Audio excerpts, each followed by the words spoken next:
Would you like to know how I turned $8,500 into $375 in real estate?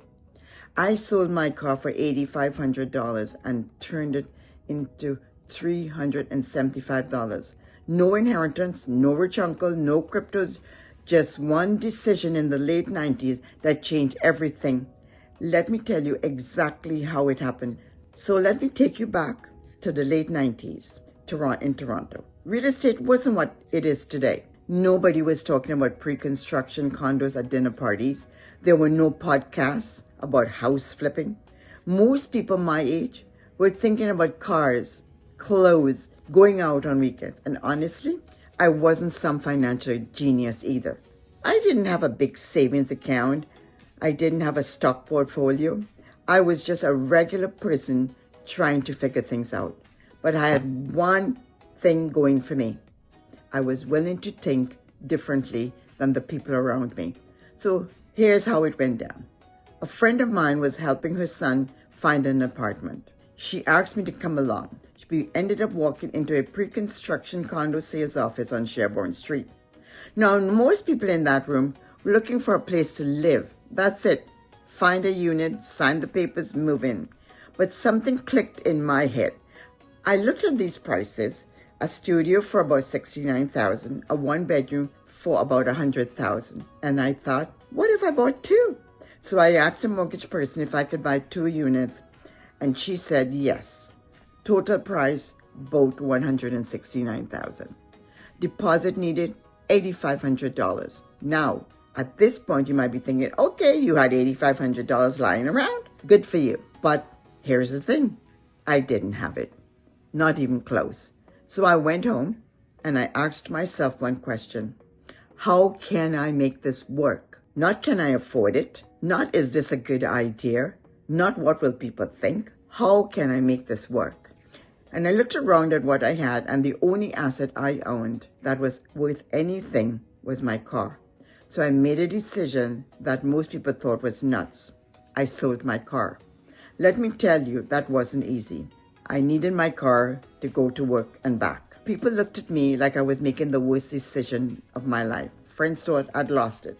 Family members were questioning my judgment, but I kept asking myself the same question. What is going to be worth more in 10 years? A car or 2 condos? Well, that's a no-brainer. I just had to be brave enough to act on it. Now here is where the story gets real.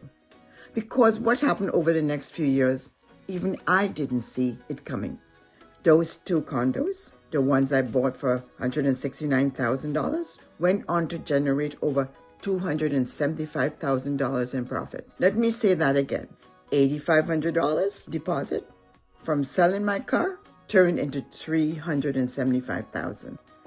I sold the studio 1 year after I had rented it $1,000 a month for $150,000. And the 1-bedroom I rented on a rent-to-own for $1,400 for 4 years and sold it at the end of the 4 years for $225,000. But here's what I really want you to take away. This wasn't luck. This was 3 things. Number 1, I saw opportunity where others saw nothing. Everyone else in that sales office was apartment shopping. I was thinking about investing. Same room, completely different mindset. Number 2, I used what I had, not what I wish I had. I didn't wait until I had $50,000 in savings. I looked at my car and said, would I be able to sell it and still have transportation? So this is what I did. I went to a Toyota store and I told Toyota how much would they give me for my car. They said $10,000. I said, okay, give me $8,000 and take back $2,000 and rent me a car for around $200 a month. And that's how I got my capital. Number 3, and that is the big one. I acted before I felt ready. I wasn't confident. I wasn't sure it would work, but I knew that if I waited for certainty, the opportunity would be gone. And after 20 years in real estate, I can tell you that pattern never changes. Opportunities don't wait for certainty. They reward decision makers. And this is hitting home for you. Do me a favor, drop a comment and tell me, what's your version of selling the car? What's that one thing you're holding on to that could be the key to your next move. I read every single comment. So if you're sitting on the sidelines right now, waiting for the market to be perfect, waiting for more savings, waiting for more certainty, let me leave you with this. I didn't start with money. I started with a decision, and that decision changed everything. If this story helped you see things differently, hit subscribe, because I share lessons like this from 20 years of real estate experience. And I will see you in the next one.